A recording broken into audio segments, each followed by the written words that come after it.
Hello lovelies, today we're going to be taking a look at Tenra Bansho Zero, the Heaven and Earth edition, which came in a nice slipcase, which is always appreciated.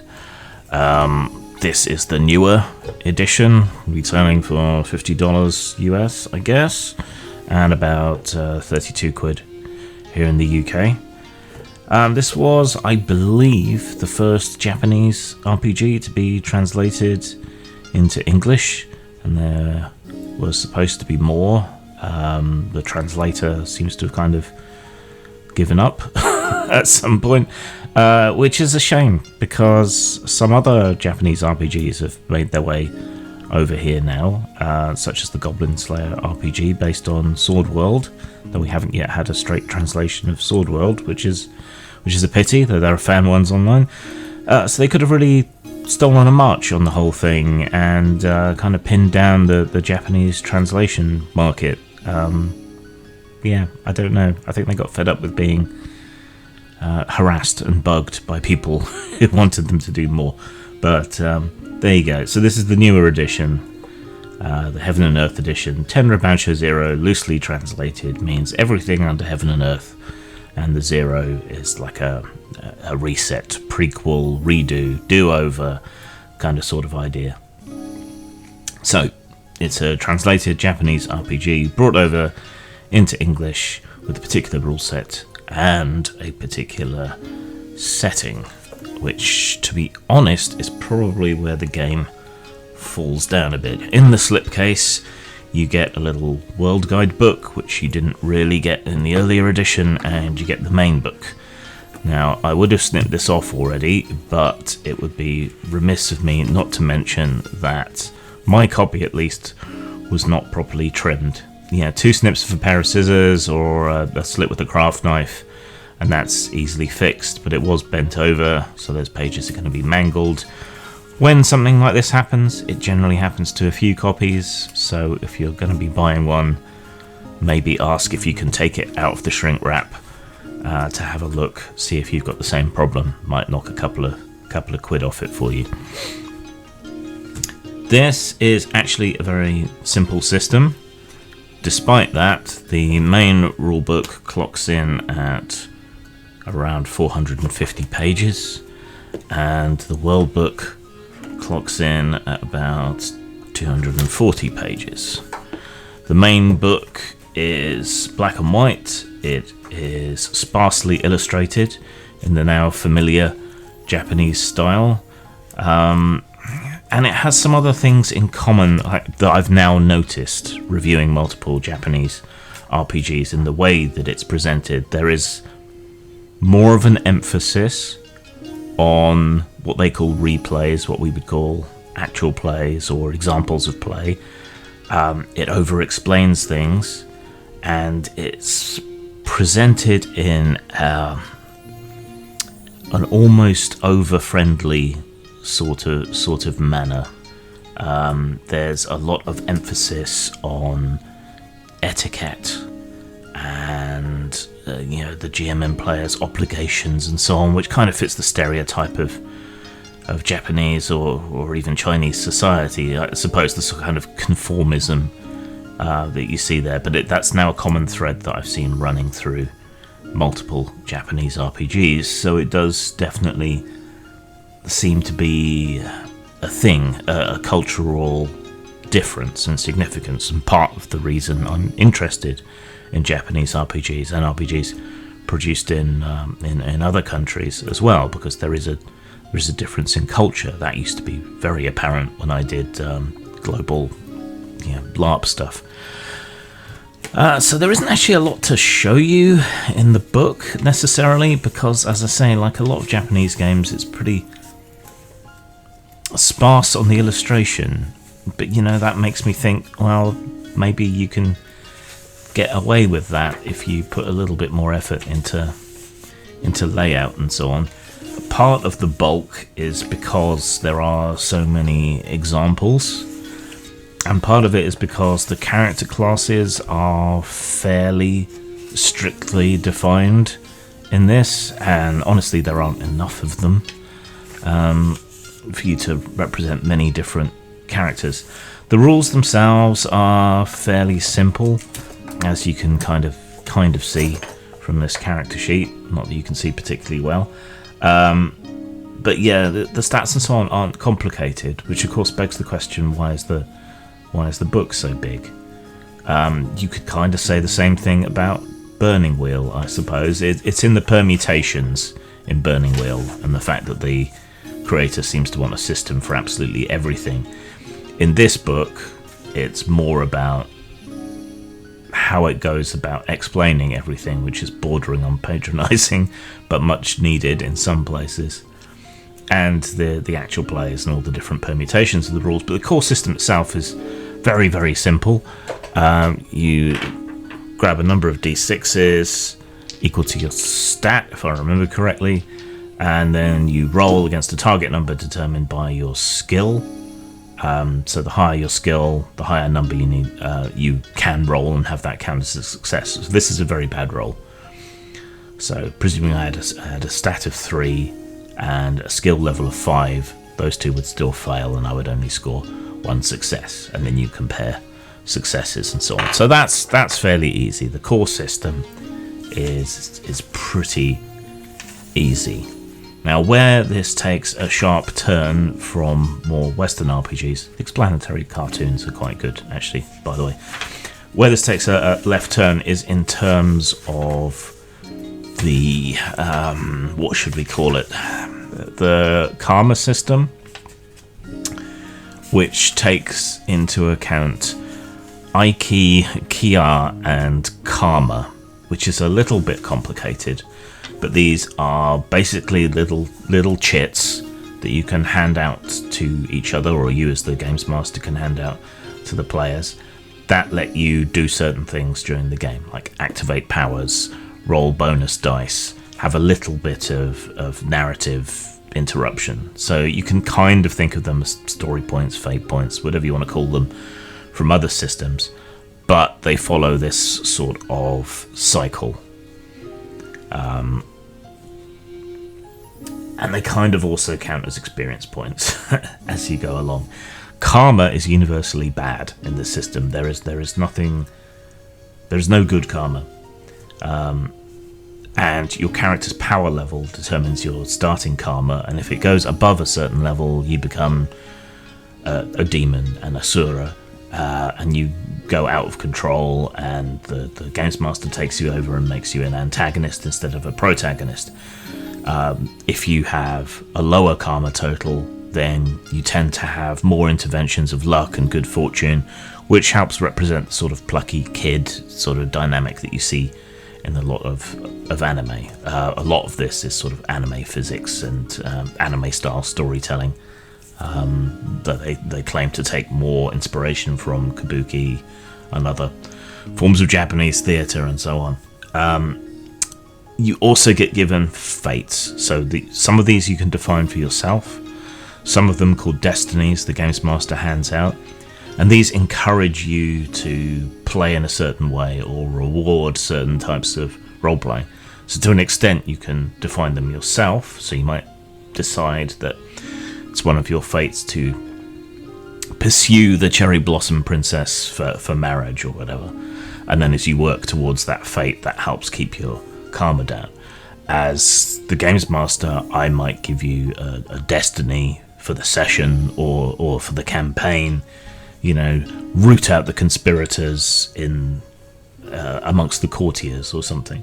So that will then encourage you as the player to pursue that goal in order to counteract your karma that you gain as you go along and to improve your character.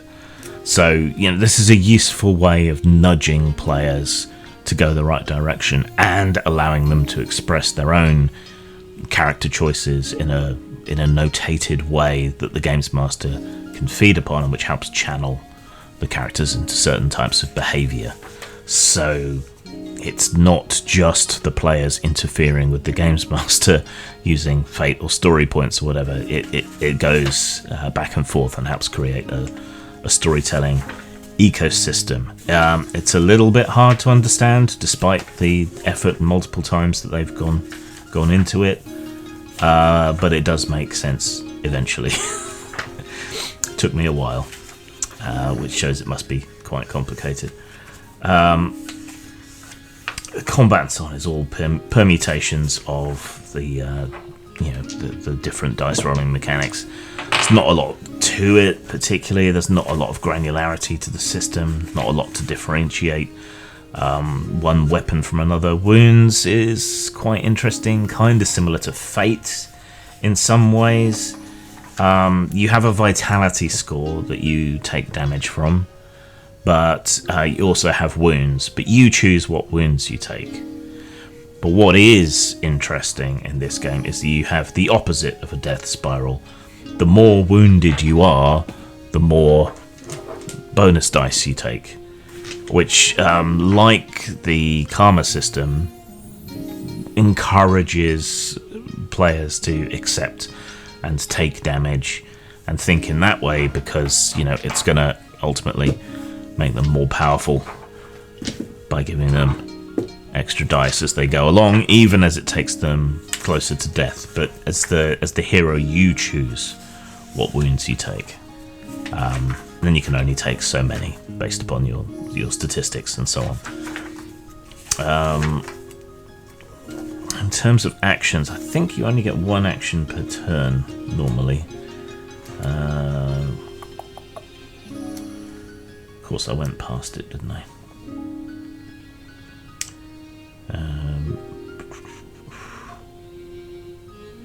Okay, so alright, there are special actions you can take, but otherwise it's basically one action or a half action. Certain abilities and so on will let you take more, of course, and I think you can divide your dice pools to do things like multiple attacks. Certainly when it comes to automatic weapons or throwing fistfuls of shuriken, you can, certainly. Yeah, so this is an example of what I mean about how Japanese gaming culture appears to be different. I don't think it's that different, it's just there is this emphasis and these sections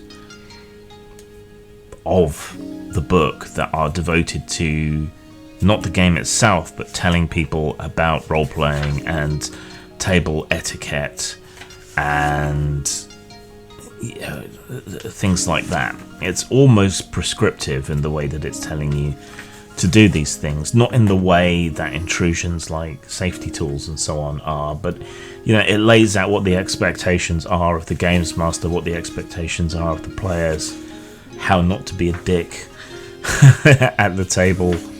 A lot of it's very, very basic, and I very much doubt that Tenra Bansho is going to be anyone's first game here in the UK. It might be different in the States, in Japan, because of Sword World. And Tenra is apparently quite popular as well, so I don't know. Yeah, but there's quite a formal structure. Something that I also saw in the Battlesuit Convictor Drive. They have a very set way, almost like acts of a play, about going through things. It's all, it's interesting, and this is why I buy these things. I want to see different approaches, and see how that might influence my own design. I think the other standout thing, apart from the karma system in Tenra Bansho, is the emotion matrix. So you have a 6x6 grid, 10s and units. It's meant for a D66, and these determine things like how you relate to each other as characters, or how you relate to important NPCs. Each of them has coordinates on the grid about how you feel about them. When you first encounter someone, you might roll, unless the games master has a particularly good idea. So a double 1, you are unsettled by that person. Or 33, you see them as a warning, or you're alarmed by them. Or 51, you believe them to be your soulmate. Things like that. But as your relationships change, you can spend points and do things to move it around. So from believing that someone is your soulmate, you might believe that they're an embodiment of purity or innocence, or you might come to view them as a master that you need to learn from, or you might start to feel that you've been around this person before or whatever. So you can change your relationships to people in that way. It doesn't always make sense, but then things change suddenly in anime, which is very much again where the inspiration seems to be for this, which sounds like an obvious thing about a Japanese RPG, but there you go.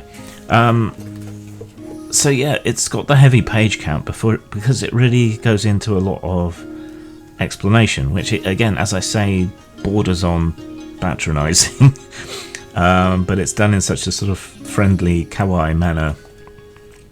It's hard to resent it as much as I might in Western RPGs. So character classes in the game world then start to come through.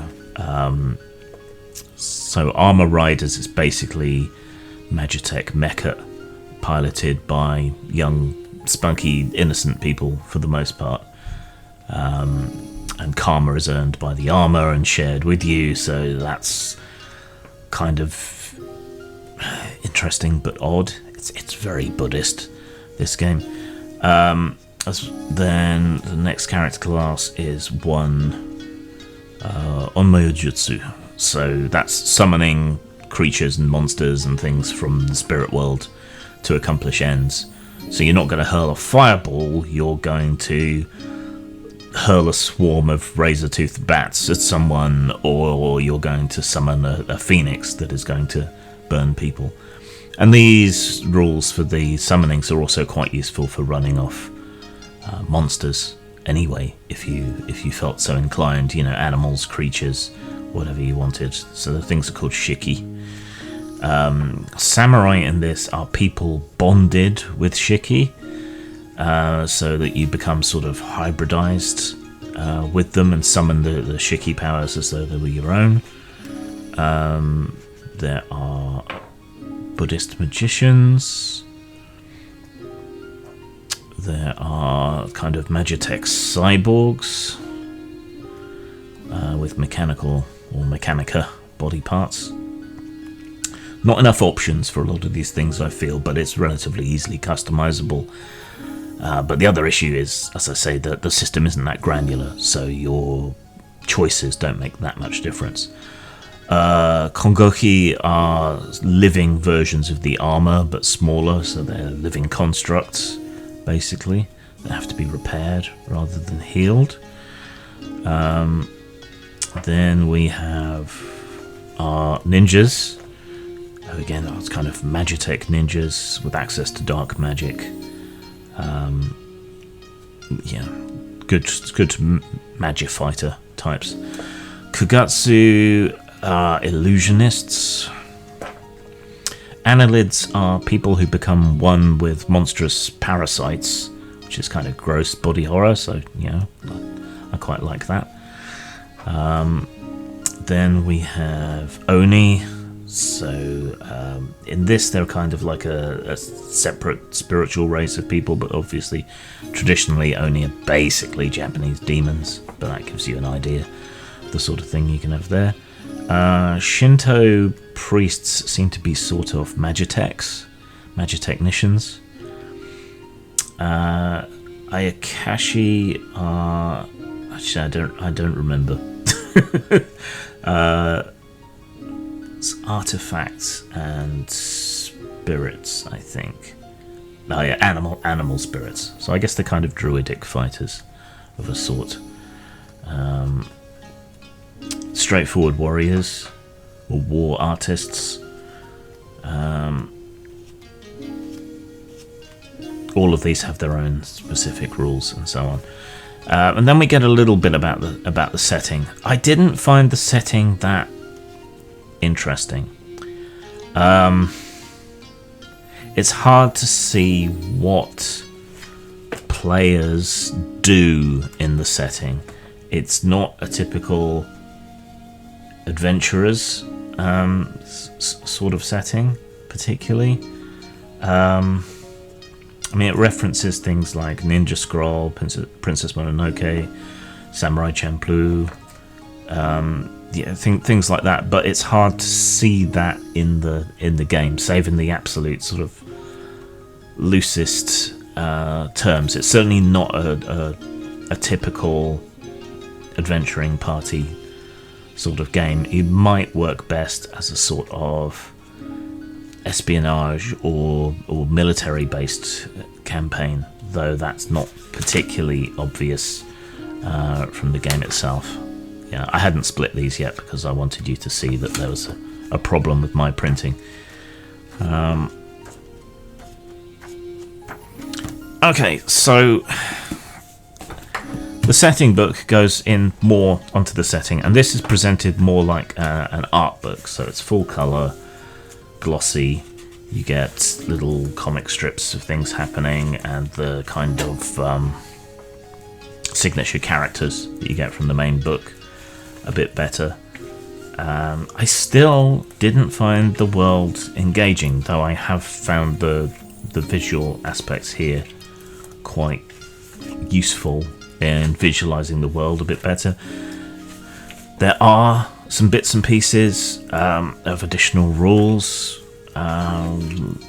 which is good because there weren't really enough options for things in the main book, but a bit maddening that that's separated out into this book rather than being reincorporated into the main book, meaning you have to do a fair bit of cross-reference. But yeah, this provides a lot more explanation for things, which was certainly missing in the first edition, and still a bit absent in this edition. So it's useful and helpful. There is a lot more art. Yeah, this is the amount of art you would think would be more typical in a Western style game,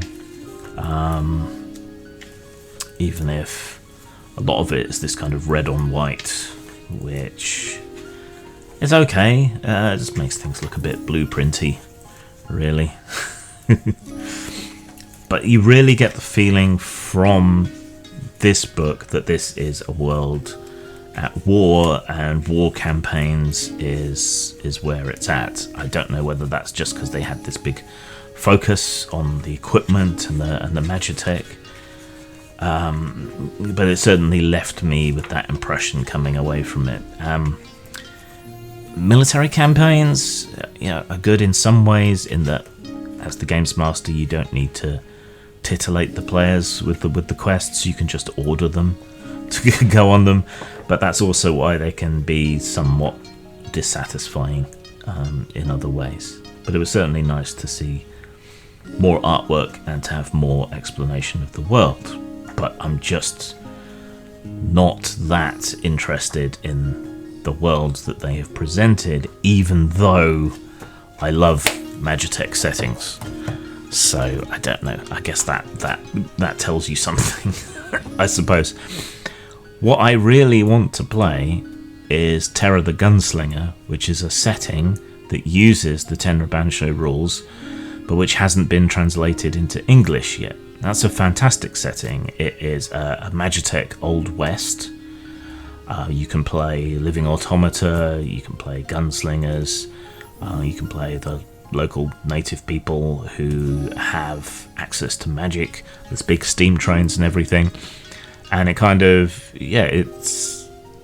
So the American Revolution in that was the people of this new country rebelling against the undead aristocracy of Europe, which is fantastic. That's the game I want to play.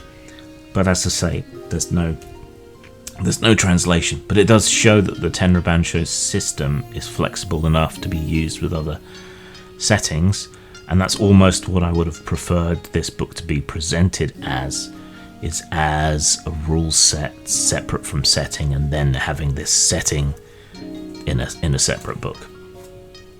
But that's what I would do. It's not what other people would do. Okay, so scores. In terms of style, the system has lots of style. The book is lacking in artwork that we would expect from Western books, but it's a bit unfair to judge it on that way.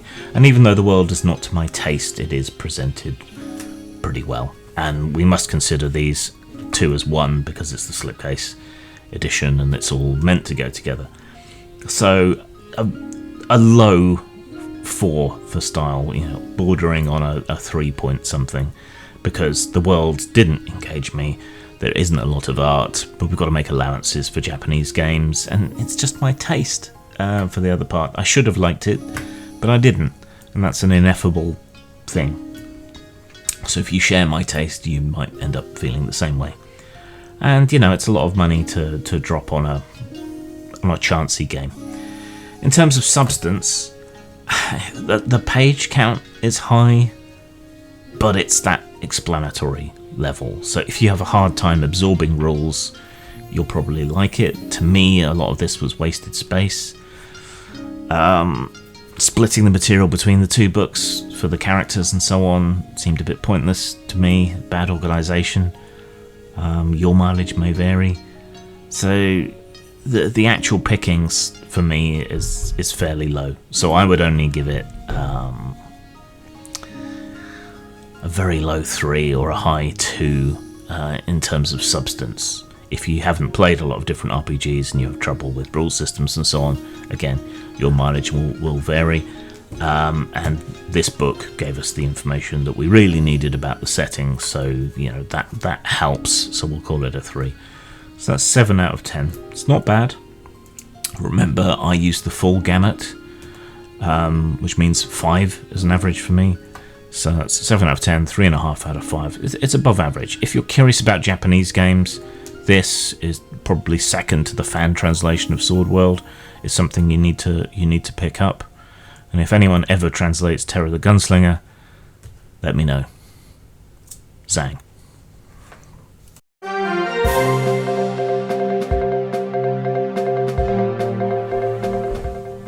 Hi, I'm Skip Breakfast, and you're watching Newsload. We're getting reports of a new card game which purports to make fun of the political and social hellscape in which we find ourselves, somehow turning this into a fun pastime for groups of slightly drunken friends to try and outdo each other. But there's one important question on everyone's lips: just how exactly do you play?